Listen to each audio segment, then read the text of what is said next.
നമസ്കാരം. മലയാളി വാർത്ത ഇൻസൈഡിലേക്ക് സ്വാഗതം. 1971 ഇന്ത്യ പാകിസ്ഥാൻ യുദ്ധത്തിനിടയിലാണ് ഇന്ത്യയുടെ പടക്കപ്പലായിട്ടുള്ള INS ഖുക്രിയെ പാകിസ്ഥാൻ അന്തർവാഹിനി ആക്രമിക്കുന്നത്. അന്ന് ഇന്ത്യൻ പടക്കപ്പലിനെ ആക്രമിച്ച പാകിസ്ഥാൻ അന്തർവാഹിനിയുടെ പേര് ഹങ്കോർ എന്നായിരുന്നു. INS ഖുക്രി എന്ന് പറയുന്ന ഇന്ത്യയുടെ അഭിമാനമായ പടക്കപ്പലിനെ ടോർപിഡോകൾ ഉപയോഗിച്ച് ആക്രമിക്കുകയായിരുന്നു ഈ അന്തർവാഹിനി. നിമിഷങ്ങൾക്കുള്ളിൽ തന്നെ കപ്പൽ തകർന്നുപോയി. അതിലുണ്ടായിരുന്ന 176 നാവികരും 18ഓളം ഉദ്യോഗസ്ഥരും ഓഫീസർമാരും ആ കപ്പലിനോടുകൂടി അല്ലെങ്കിൽ ആ കപ്പലിനൊപ്പം മുങ്ങിത്താണു. കനത്ത ആൾനാശമാണ് ഇന്ത്യൻ നേവിക്ക് അന്നുണ്ടായത്. സ്വാതന്ത്ര്യത്തിന് ശേഷം ഒരേ ഒരു സംഭവത്തിൽ മാത്രമാണ് ഇന്ത്യൻ പടക്കപ്പൽ ഇങ്ങനെ കടലിൽ ആക്രമിക്കപ്പെട്ട് മുങ്ങിപ്പോയത്. അത് ഈ പറയുന്ന INS ഖുക്രി എന്ന കപ്പലായിരുന്നു. INS ഖുക്രിയെ ആക്രമിച്ച് മുക്കിയതിൽ വലിയ അഭിമാനം കൊണ്ടിരുന്നു പാകിസ്ഥാൻ്റെ നാവികസേന.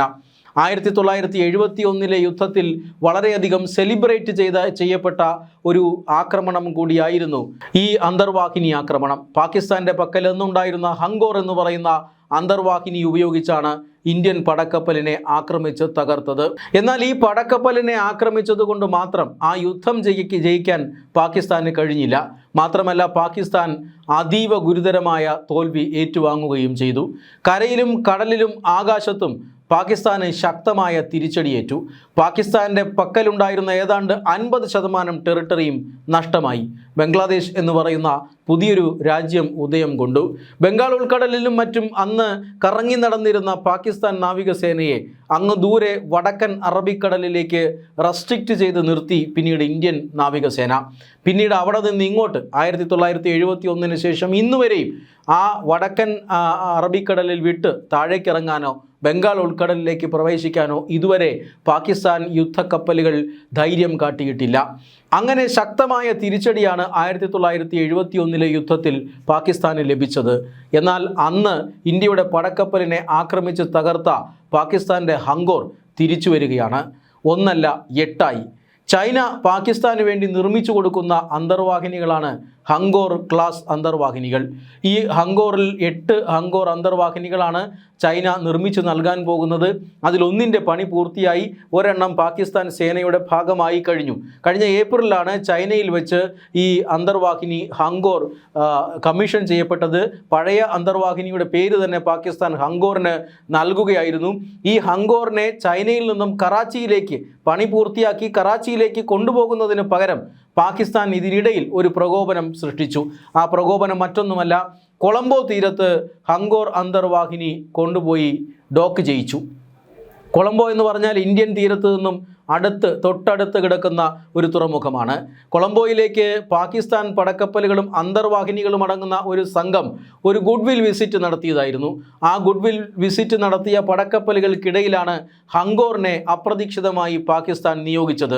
എന്നാൽ ഹങ്കോറിനെ കടലിനടിയിലൂടെ രഹസ്യമായി വരികയായിരുന്ന ഹങ്കോറിനെ ഇന്ത്യ തിരിച്ചറിയുകയും ഇന്ത്യ അതിശക്തമായ നിലപാട് സ്വീകരിക്കുകയും ഇന്ത്യയും കൊളംബോ തീരത്ത് പടക്കപ്പലുകൾ വിന്യസിക്കുകയും ഒക്കെ ചെയ്തിരുന്നു. നടന്നത് ഏതാനും ദിവസങ്ങൾക്ക് മുമ്പാണ്. അതിനുശേഷം, അതായത് ചൈനയിൽ വെച്ച് പണി പൂർത്തിയാക്കി അവിടെ കമ്മീഷൻ ചെയ്ത് നേരെ ഇന്ത്യൻ മഹാസമുദ്രത്തിലെത്തിച്ച് ഇന്ത്യയെ പ്രകോപിപ്പിച്ചതിന് ശേഷം ഈ കഴിഞ്ഞ ആഴ്ചയാണ് ഹങ്കോറിൻ്റെ ഹോം പോർട്ടായിട്ടുള്ള കറാച്ചി പോർട്ടിലേക്ക് ആദ്യമായി ഹങ്കോർ അന്തർവാഹിനി എത്തിയത്. അവിടെ ഹങ്കോർ അന്തർവാഹിനിക്ക് വലിയ സ്വീകരണമൊക്കെയാണ് ലഭിച്ചത്. കാരണം ഹങ്കോർ എന്ന പേര് പാകിസ്ഥാനികളെ ഇന്നും ഹരം കൊള്ളിക്കുന്നുണ്ട്. ഏറ്റവും പ്രധാനപ്പെട്ട മറ്റൊരു കാര്യം, ഈ ഹങ്കോർ അന്തർവാഹിനി സീരീസിൽപ്പെട്ട അന്തർവാഹിനികളെ പാകിസ്ഥാൻ ബംഗാൾ ഉൾക്കടലിൽ വിന്യസിക്കാൻ പോകുന്നു എന്ന വാർത്തയാണ്. കഴിഞ്ഞ ദിവസം പാകിസ്ഥാൻ്റെ ഒരു ഉന്നത നേവി ഉദ്യോഗസ്ഥനാണ് ഇതുമായി ബന്ധപ്പെട്ട ഒരു വെളിപ്പെടുത്തൽ നടത്തിയത്. ഹങ്കോർ വരുന്നത് വെറുതെയല്ല, 8ഓളം ഹങ്കോറുകളാണ് വരാൻ പോകുന്നത്. ഇതിൽ ചിലത് നിലയുറപ്പിക്കുക ബംഗാൾ ഉൾക്കടലിലായിരിക്കും. അതായത് വടക്കൻ അറബിക്കടലിൽ മാത്രമാണ് പാകിസ്ഥാൻ നാവികസേനയുടെ സാന്നിധ്യമുള്ളത്. അതിപ്പോൾ ഇനി ബംഗാൾ ഉൾക്കടലിലേക്കും വ്യാപിക്കുകയാണ് എന്ന ഒരു പ്രഖ്യാപനമാണ് പാകിസ്ഥാൻ്റെ മുതിർന്ന ഒരു സൈനിക ഉദ്യോഗസ്ഥൻ നടത്തിയിരിക്കുന്നത്.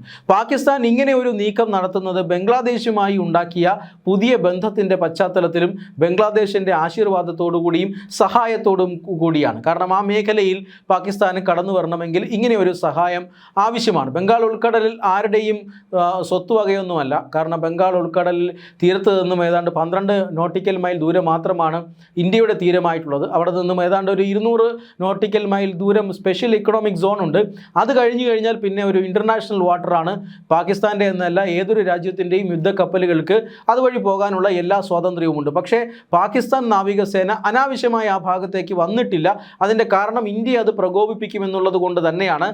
ബംഗ്ലാദേശ് ശത്രു രാജ്യമായിരുന്നു പാകിസ്ഥാൻ്റെ, ബംഗ്ലാദേശും അടുത്ത് കിടക്കുന്നു എന്നുള്ളത് കൊണ്ട് തന്നെയാണ് പാകിസ്ഥാൻ ആ സാഹസത്തിന് മുതിരാതിരുന്നത്. എന്നാൽ ബംഗ്ലാദേശ് ഇന്ന് പാകിസ്ഥാൻ്റെ ശത്രു രാജ്യമല്ല. ഷെയ്ഖ് ഹസീനയുടെ നേതൃത്വത്തിലുള്ള സർക്കാർ പുറത്തായതിനു ശേഷം അവിടെ നിലവിൽ വന്ന ഇടക്കാല സർക്കാർ ബംഗ്ലാദേശിനെ പാകിസ്ഥാനുമായി അടുപ്പിക്കുകയായിരുന്നു. മുഹമ്മദ് യൂനസ് തന്നെ 2 തവണ പാകിസ്ഥാൻ സന്ദർശിക്കുകയും പാകിസ്ഥാൻ രാഷ്ട്ര തലവന്മാരുമായി ചർച്ച നടത്തുകയും ഒക്കെ ചെയ്തു. പാകിസ്ഥാനും ബംഗ്ലാദേശും തമ്മിൽ ഡയറക്റ്റ് ഫ്ലൈറ്റ് 1971 ശേഷം ഉണ്ടായിരുന്നില്ല. അത് പിന്നീട് പുനഃസ്ഥാപിക്കുന്ന സാഹചര്യം ഉണ്ടായി. പാകിസ്ഥാനും ബംഗ്ലാദേശും കച്ചവടത്തിൽ ഏർപ്പെടുന്ന സാഹചര്യം ഉണ്ടായി. ഇങ്ങനെ പാകിസ്ഥാൻ്റെ മുതിർന്ന സൈനിക ഉദ്യോഗസ്ഥർ ബംഗ്ലാദേശ് സന്ദർശിക്കുന്നതും ബംഗ്ലാദേശിലെ മുതിർന്ന സൈനിക ഉദ്യോഗസ്ഥർ പാകിസ്ഥാൻ സന്ദർശിക്കുന്നതും നമ്മൾ കണ്ടു. ഇതിൻ്റെയൊക്കെ ഭാഗമായിട്ട് അല്ലെങ്കിൽ ഇതിൻ്റെയൊക്കെ ഇടയിൽ നടന്നിരുന്നത് ഇന്ത്യ വിരുദ്ധ ഗൂഢാലോചനയായിരുന്നു. മാത്രമല്ല പാകിസ്ഥാൻ കേന്ദ്രീകരിച്ച് പ്രവർത്തിക്കുന്ന ലഷ്കർ ഇ ത്വയ്ബ, ജയ്ഷെ മുഹമ്മദ് പോലെയുള്ള പല ഭീകരവാദ സംഘടനകളും ബംഗ്ലാദേശിലെത്തുകയും ഈ ഭീകരവാദികൾ ഇന്ത്യ ബംഗ്ലാദേശ് അതിർത്തി പ്രദേശങ്ങളിൽ ചില പ്രവർത്തനങ്ങൾ നടത്തുകയും ഒക്കെ ചെയ്തിരുന്നു. ഇതെല്ലാം ഇന്ത്യയുടെ രഹസ്യാന്വേഷണ ഏജൻസികൾ പിടിച്ചെടുത്ത വിവരങ്ങളാണ്. ഇങ്ങനെ പാകിസ്ഥാനും ബംഗ്ലാദേശുമായിട്ടുള്ള ബന്ധം മെച്ചപ്പെടുത്തുന്നതിൻ്റെ ഭാഗമായി കഴിഞ്ഞ നവംബറിൽ ആദ്യമായിട്ട് 1971 ബംഗ്ലാദേശ് രാജ്യം രൂപീകരിച്ചതിന് ശേഷം ആദ്യമായിട്ട് പാകിസ്ഥാൻ്റെ ഒരു കപ്പൽ ബംഗ്ലാദേശിൻ്റെ തീരത്ത് നങ്കൂരമിട്ടു. അതൊരു ഗുഡ് വിൽ വിസിറ്റ് ആയിരുന്നു. ഇങ്ങനെ ബംഗാൾ ഉൾക്കടലിലേക്ക് പതിയെ എത്തി നോക്കിയ പാകിസ്ഥാനാണ് ഇപ്പോൾ ഹങ്കോർ കൊണ്ട് ബംഗാൾ ഉൾക്കടലിൽ വിന്യസിക്കുന്നു എന്ന ഒരു തീരുമാനം എടുത്തിരിക്കുന്നത്. തീർച്ചയായും ഇത് പ്രകോപനപരമായ തീരുമാനമാണ്. പാകിസ്ഥാൻ്റെ പടക്കപ്പൽ ബംഗാൾ ഉൾക്കടലിൽ വന്നാൽ ഇന്ത്യൻ നേവിയും സമാനമായ കൗണ്ടർ നീക്കങ്ങൾ നടത്തും. ഇന്ത്യൻ നേവിയും സമാനമായ രീതിയിലുള്ള അന്തർവാഹിനികളും പടക്കപ്പലുകളും ഒക്കെ ബംഗാൾ ഉൾക്കടലിൽ വിന്യസിക്കാൻ സാധ്യതയുണ്ട്. അങ്ങനെയാണ് എങ്കിൽ ഇന്ത്യ പാകിസ്ഥാൻ സംഘർഷം കടലിൽ ഉടലെടുക്കാനുള്ള എല്ലാ സാഹചര്യങ്ങളുമുണ്ട്. ഇപ്പോൾ തന്നെ പശ്ചിമേഷ്യൻ സംഘർഷത്തിൻ്റെ അടിസ്ഥാനത്തിൽ മേഖല ഒന്നാകെ വലിയ പ്രതിസന്ധിയിലാണ്. കഴിഞ്ഞ കുറേ ആഴ്ചകളായി അമേരിക്കയും ഇസ്രായേലും സംയുക്തമായി ഇറാനെ ആക്രമിച്ചു കൊണ്ടിരിക്കുന്നു. ഇറാൻ ഹോർമൂസ് കടലിടുക്ക് അടച്ചിട്ടുകൊണ്ട് പ്രതിരോധം തീർക്കുന്നു.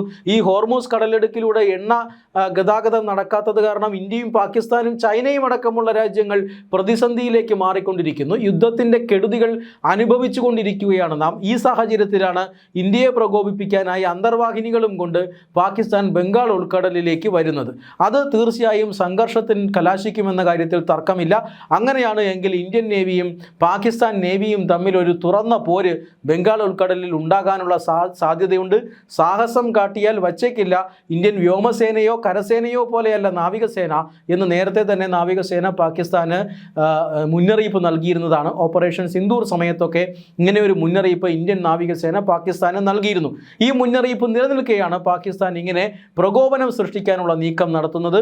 ബംഗാൾ ഉൾക്കടലിൽ സാന്നിധ്യമായി മാറാനുള്ള ആണ് പാകിസ്ഥാൻ്റെ യഥാർത്ഥ പദ്ധതിയെങ്കിൽ തീർച്ചയായും ഇന്ത്യയിൽ നിന്നും അതിന് വലിയ പ്രതിരോധമുണ്ടാകും.